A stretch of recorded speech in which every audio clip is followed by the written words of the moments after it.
Doctor, तुम्हाला चष्मा कोणासाठी बनवायचा आहे? म्हण्या, आमच्या सरांसाठी. डॉक्टर, का? म्हण्या, कारण मी नेहमी त्यांना गाढवच दिसतो.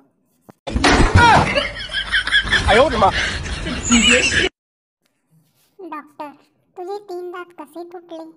पेशंट, बायकोने दगडासारख्या भाकऱ्या केल्या होत्या. डॉक्टर, मग खायला नाही म्हणायचं. पेशंट, तेच केलं होतं.